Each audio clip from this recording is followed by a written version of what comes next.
Good morning. I would be talking on SICS with pterygium. In a recent study in South India, it was revealed that 1/10 of new OPD patients have pterygium in at least one eye, and half of them had coexistent cataract. UV radiation is an important predisposing factor for both these conditions. So, should we deal with them simultaneously? This magnitude of problem goes on increasing as we move from North to South India. The concern with pterygium is about the pterygium-induced astigmatism, which affects the IOL power apart from the cosmetic effects it has. Studies have demonstrated that even a grade 2 pterygium may induce about 3 diopter of weather rule astigmatism. Excision of pterygium induces changes in both the meridian and both the corneal surfaces. The persons predisposed are mainly from the lower socioeconomic strata who choose to avoid spectacles for various reasons, and unattended pterygium will make the patient optically blind.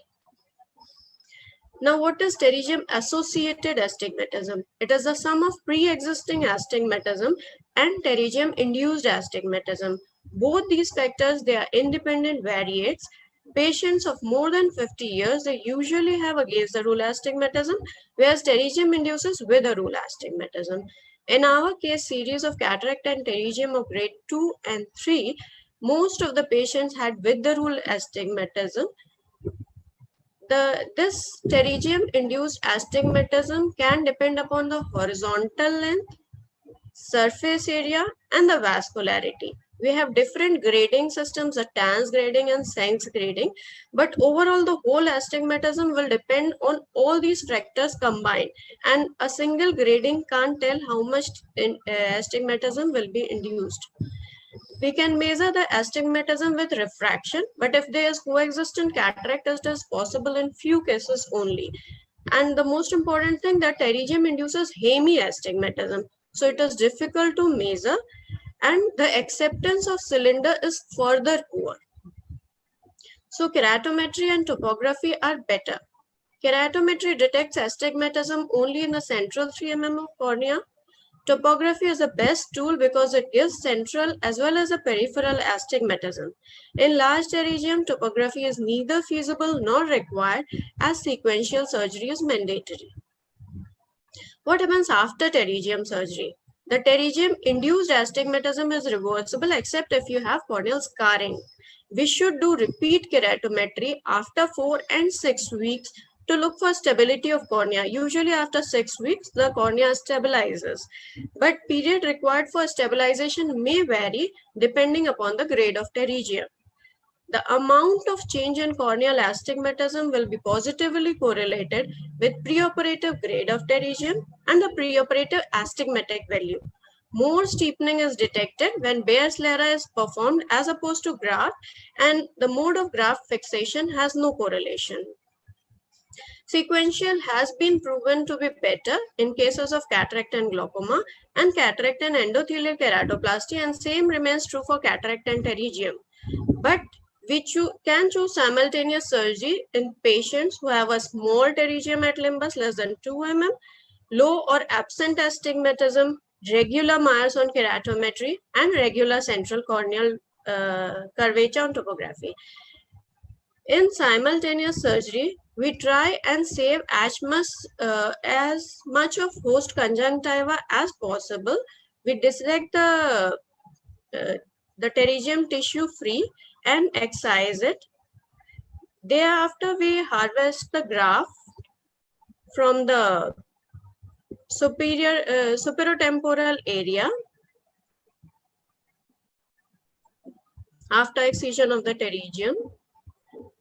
We harvest the graft and place it separately. Then we move ahead with the cataract surgery, and after completing the cataract surgery and placing the IOL, then in the end we fix the graft, and we can also cover the wound with the conjunctival flap.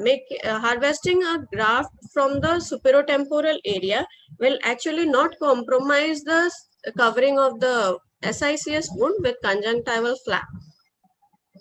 I prefer to take it from superotemporal conjunctiva, the graft, And if there's any doubt, I like to move to amniotic membrane. There have been reports of taking the graft from the pterygium tissue, but the cosmetic effect is never good if you harvest the conjunctival graft from the pterygium tissue itself.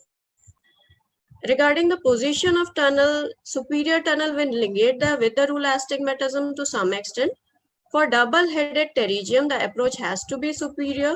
If there is conjunctival scarring superiorly, or if there is less than one diopter with the rule astigmatism, we place the incision temporally. Scleral thinning has to be ruled out. Incision should be watertight, and in this surgery, we avoid antimetabolites if it is combined. Now, regarding the IOL power. According to some studies, if the pterygium size is larger than 2.40 and the simultaneous surgery is planned, the implanted IOL power should be at least 0.50 diopter smaller than the calculated power. We reduce IOL power by 0.5 diopter in grade 2 and 1 diopter in grade 3.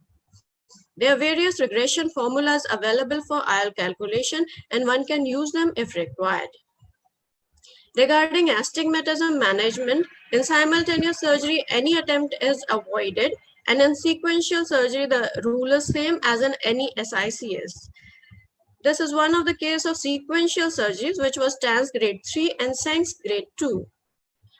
Prior to pterygium surgery, the horizontal meridian was flatter and the vertical meridian was steeper. Topography was not possible. Keratometry was performed, although the Myers were a bit irregular.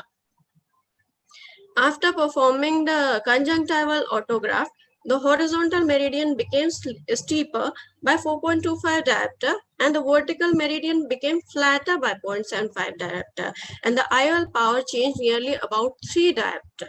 So we went ahead and we performed the superotemporal tunnel with SICS surgery with a superotemporal tunnel, and this was the topography 1 month after the cataract surgery.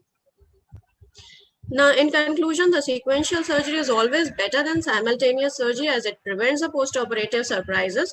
If simultaneous surgery is to be done in candidates not fit in the criteria, reduce the IOL power, and no attempts for astigmatism management should be done in simultaneous surgery. Thank you. Thank you, everyone.